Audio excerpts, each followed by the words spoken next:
Hello students, how are you. आज की हिंदी कक्षा में आप सबका स्वागत है।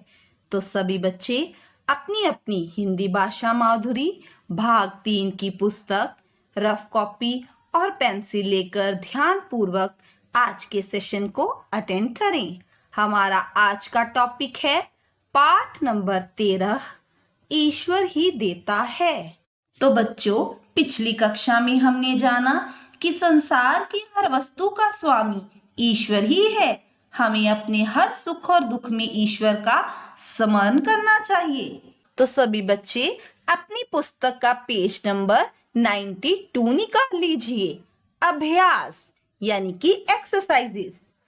पहली एक्सरसाइज है मौखिक यानी ओरली डिस्कस। इसका पहला प्रश्न है, युवा भिखारी राजा की प्रशंसा क्यों करता था।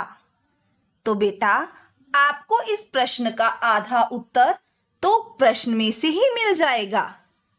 युवा भिखारी राजा की प्रशंसा क्यों को काट कर आप लिखोगे, इसलिए करता था क्योंकि वह उन्हें धन और खाने को भोजन देता था। तो बच्चों, बाकी प्रश्नों के उत्तर आपने कहानी के आधार पर स्वयं देने हैं। मैंने आपको प्रश्न के उत्तर लिखने का ढंग तो पहले ही बता दिया है। तो चलिए, अगला प्रश्न है, क्या आप किसी और दानवीर राजा का नाम जानते हो।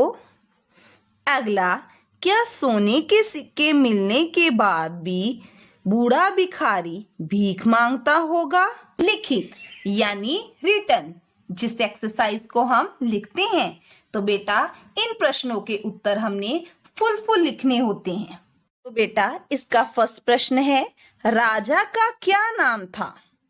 तो इसका आंसर आएगा, राजा का नाम जयंत था। य के ऊपर अंग त, जयंत। तो बेटा, आपने ये कहानी तो अच्छी तरह से पढ़ी है। तो बाकी प्रश्नों के उत्तर आपने स्वयं कहानी के आधार पर लिखने हैं। आपको प्रश्नों के उत्तर लिखने का ढंग तो मैंने पहले ही बता दिया है।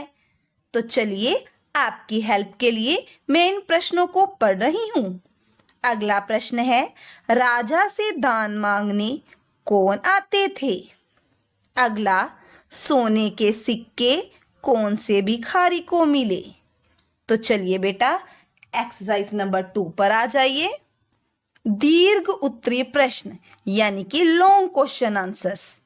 तो बेटा, इसका फर्स्ट प्रश्न है, दान मिलने के बाद दोनों भिखारी क्या कहते थे। तो बेटा, यहाँ पर मैंने आपको कुछ कीवर्ड दिए हैं, जिनकी सहायता से आपने इस प्रश्न का उत्तर स्वयं लिखना है। तो चलिए, इसके कीवर्ड देखिए। उम्र, उ म के पैर में पदेन, उम्र।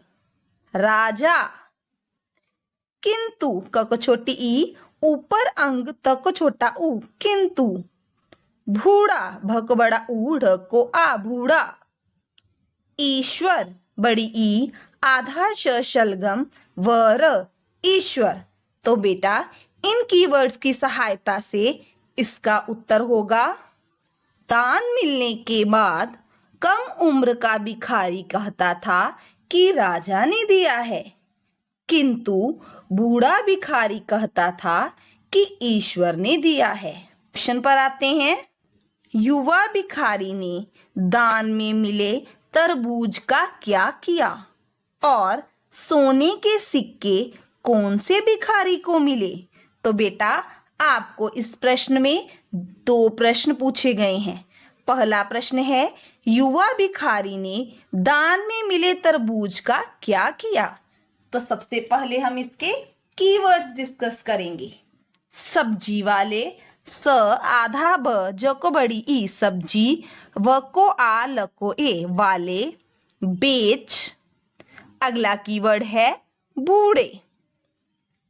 तो बेटा, इसका उत्तर होगा, युवा भिखारी ने दान में मिले तरबूज को सब्जी वाले को बेच दिया और सोने के सिक्के कौन को काटकर आप लिखोगे, बूढ़े भिखारी को मिले। इसका आधा उत्तर आपको प्रश्न में से ही मिल गया है। तो चलिए अब हम नेक्स्ट एक्सरसाइज डिस्कस करते हैं, एक्सरसाइज नंबर 3। तो सभी बच्चे अपनी पुस्तक का पेज नंबर 93 निकाल लीजिए। दिए गए शब्दों की सहायता से रिक्त स्थानों की पूर्ति कीजिए। रिक्त स्थान मीन्स फिलिंग दी ब्लैंक्स।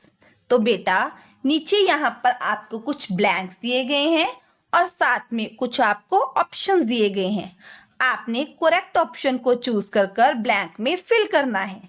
जैसे कि नंबर 1 है, डैश का राजा जयंत बहुत दानी था। इसकी ऑप्शंस हैं चंदनपुर, महरौल। तो बेटा राजा जयंत कहाँ का राजा था? चंदनपुर का। चंदनपुर के नीचे आपने जिगजैग करना है और ब्लैंक में फिल करना है चंदनपुर। ठीक है, फिलिंग दी ब्लैंक्स भी आपने खुद फिल करनी है। आपकी हेल्प के लिए मैं इन्हें रीड कर रही हूँ। अगला है, राजा उन्हें दान में डैश और खाने को डैश देता था, कपड़े और जूते या धन और भोजन। अगला, मैं देखूंगा कि डैश कैसे देता है। ऑप्शंस हैं पिताजी या ईश्वर। अगला, राजा ने एक बड़ा सा डैश मंगवाया, पपीता या तरबूज। अगला, दोनों डैश वहां से चले गए, भिखारी या राजा। तो चलिए बेटा अब नेक्स्ट एक्सरसाइज पे आ जाइए, भाषा ज्ञान यानी कि ग्रामर पर। इसकी एक्सरसाइज नंबर 1 है, पाठ से छांटकर कोई 6 सर्वनाम शब्द लिखिए। सर्वनाम मीन्स प्रोनाउंस। जो शब्द संज्ञा के स्थान पर प्रयोग किए जाते हैं उन्हें हम सर्वनाम कहते हैं।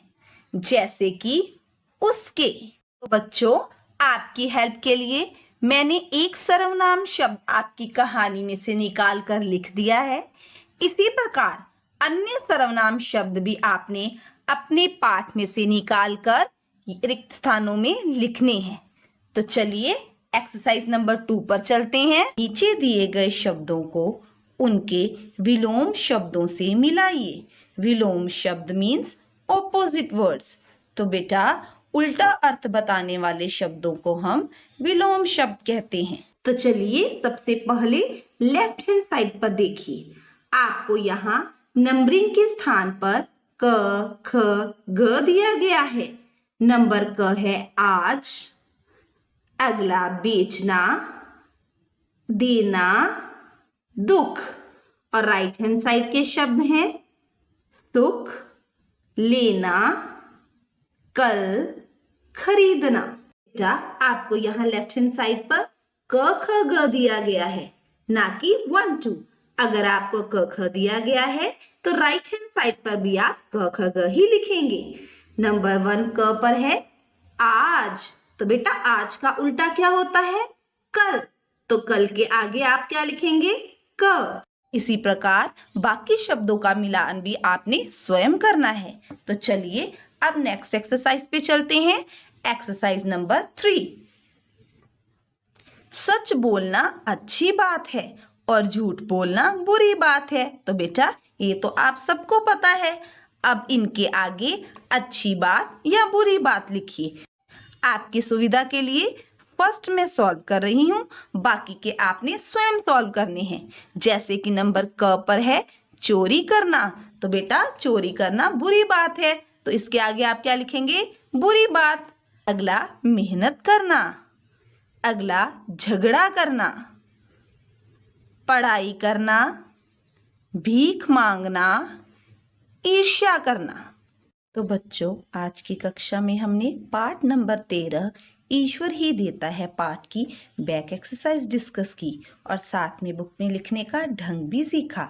अब आपने मेरे बताए गए पैटर्न के अनुसार ही सुंदर सुंदर हैंड राइटिंग में इन बैक एक्सरसाइजेस को अपनी बुक पर सॉल्व करना है, साथ ही इन्हें रिवाइज भी करना है। अगली कक्षा में हम फिर मिलेंगे। Till then good bye.